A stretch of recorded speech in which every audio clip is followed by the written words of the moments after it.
Sweet summer rain, like God's own mercy. Whether you call him the devil, Lucifer, ruler of the damned, or Satan, his many faces far outnumber his names. For over the past 5 centuries, depictions of a horned, fanged, demon-type abomination, to an almost tragic romantic hero, to a sheriff, little red man, and a man sewing Nazi uniforms are all interpretations of the faces of evil. Many earlier interpretations of hell and Satan are influenced and built directly upon Dante's writing, while other artists draw from biblical descriptions.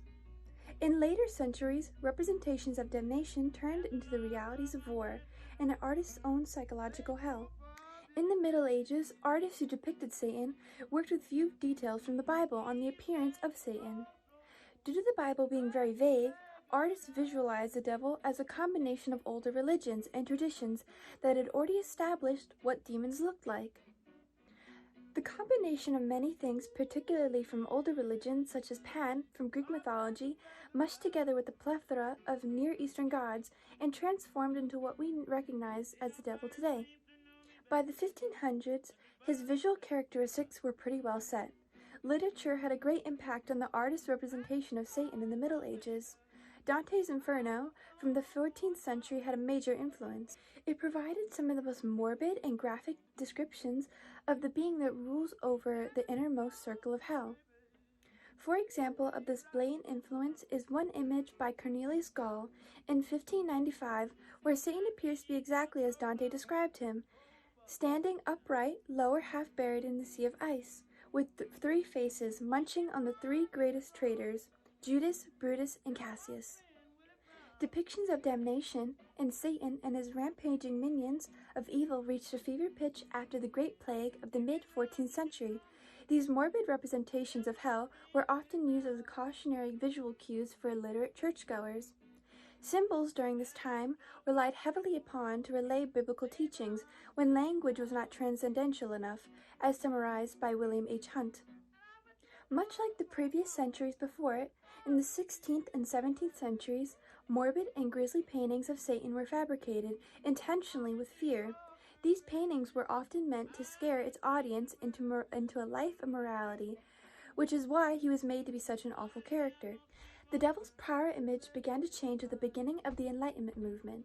Humanity's view of Satan shifted from an inhuman abomination to more human, going even as far to become a romanticized tragic antihero, to which we should feel bad for.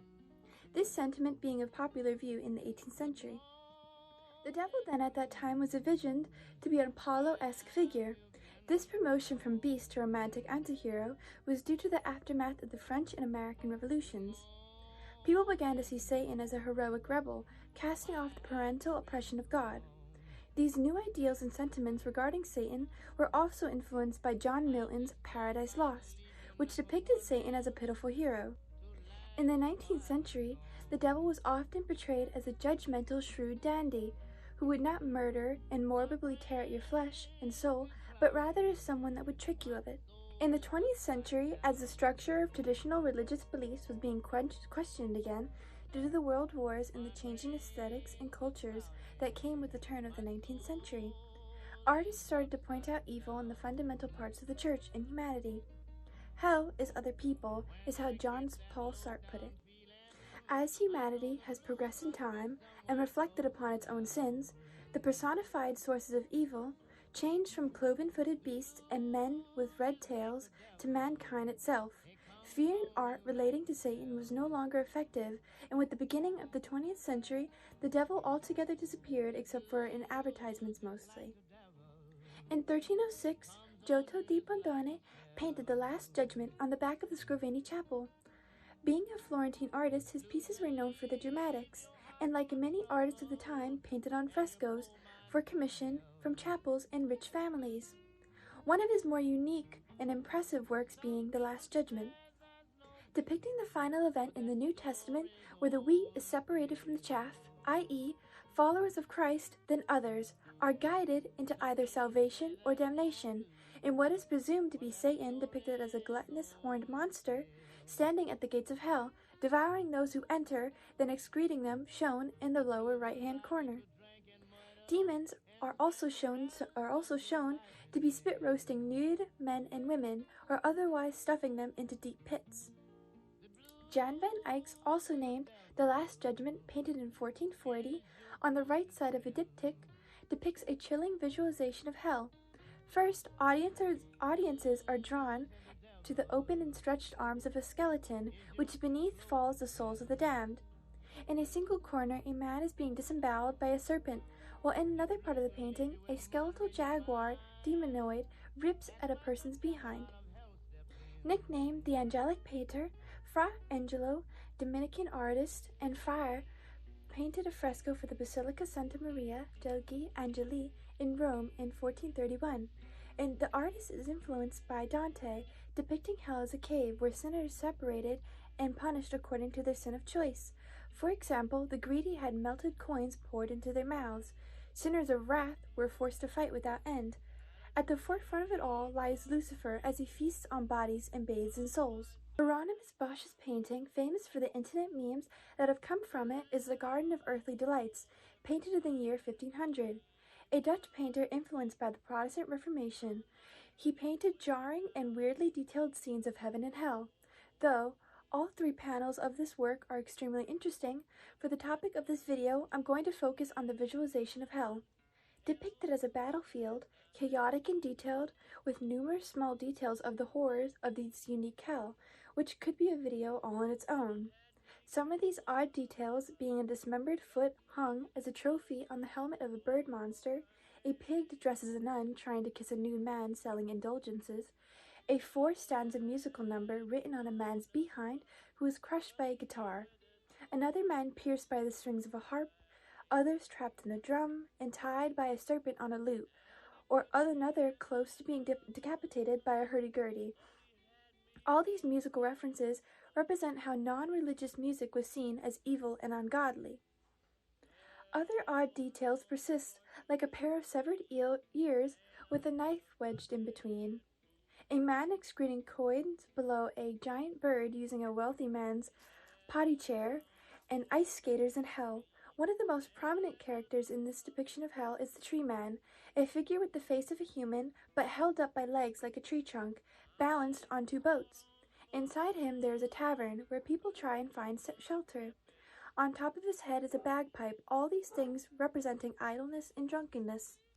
In Thomas Stothart's Satan Summoning His Legions, painted in 1790, the changing ideals and views of Satan are present throughout the painting, most prominently by Satan visualized in his heroic, Apollo-like stance in shining armor. During this time in the 18th century, Satan was viewed more as a tragic, romanticized antihero. Similar scene in Thomas Lawrence's painting, also named Satan Summoning His Legions. Satan is seen presenting like a classical hero, standing proudly resembling figures such as Hercules. The 2 paintings are meant to depict the idea that Satan, still being a fallen angel, was an angel nonetheless, making him beautiful, as in Paradise Lost, a poem from the 17th century. Pictures Satan as a bright sun, obscured by the moon, or as John Leonard put it, he is not the Prince of Darkness, but the Prince of Twilight, a denizen of heaven, splendid even in exile. The French painter William Adolphe Bouguereau, in 1850, painted a Dante-inspired scene called Dante and Virgil, focuses on 2 souls damned from the poem. In the painting, Dante and Virgil witness the brutality of a character found guilty of committing fraud, biting the neck of a heretic and alchemist, as described in Inferno. Unending fighting is a unique punishment when damned to hell.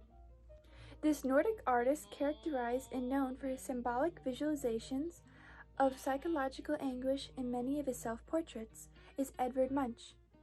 In his work titled Self-Portrait in Hell, painted in 1903, he represents his own emotional suffering as a visualization of his characteristic sickly nude body within hell, which is painted as having a blackish-red atmosphere.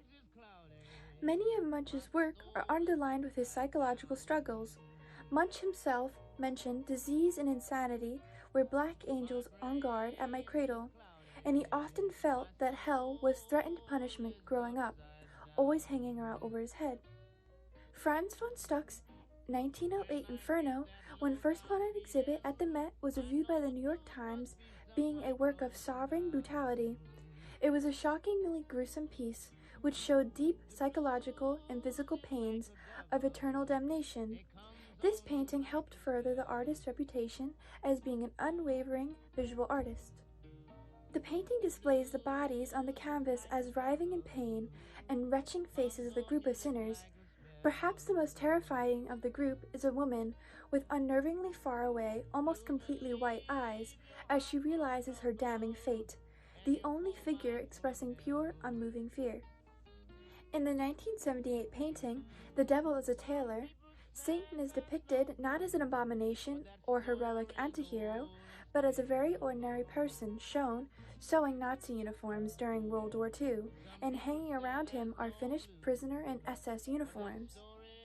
In the 1984 photograph titled Heaven and Hell, by American photographer Andrea Serrano, shows a nude woman tied up and beaten. Alongside her is an emotionless cardinal that has inflicted pain upon the woman featured. Unlike the previous paintings, where the personifications of evil are clear, this message is a lot more ambiguous. In the 20th century, artists started pointing out that evil may fester and grow within a church that claims to stand against it. These themes became more apparent as religious structures in history during that time were again being broken down and questioned. A film released in 2000 titled O Brother, Where Art Thou? Is set in 1937 rural Mississippi and follows 3 prisoner escapees during the Great Depression. The film is based on Homer's epic Greek poem, The Odyssey. The devil shows up numerous times throughout the movie as a sheriff tracking down the protagonists, each time appearing with fire in his eyes. The film subtly hints at the darker nature of the sheriff throughout the film. For example, in one scene when the sheriff, with some other figures, begin to tie the noose around one of the protagonist's neck, preparing him for death, the protagonist first shouts, "God damn it," and the eluded Satan laughs, but as they begin to tighten the rope, he shouts, "God forgive me." The sheriff quickly stops the hanging from occurring. The film took a unique and subtle interpretation of Satan. The first actual mention of Satan in the film is by a hitchhiker named Tommy that the 3 protagonists pick up. As they talk, Tommy explains that he was at the crossroads at midnight because he sold his soul to the devil in order to play guitar. He describes him as such. I've always wondered, what's the devil look like? Well, of course, there are all manner of lesser imps and demons, Pete, but the great Satan himself is red and scaly with a bifurcated tail. He carries a hay fork. Oh, no, sir. He's white. As white as you folks. With empty eyes and a big hollow voice. He loved to travel around with a mean old howl. That's right. Satan in this film is shown in human form, a keeper of the law, but also inhuman on account of his unsettling nature, booming voice, and eyes constantly hidden behind fire and dark glasses, never truly revealing his face. This is the true representation of the saying, "The devil walks amongst men." The French painter William Adolphe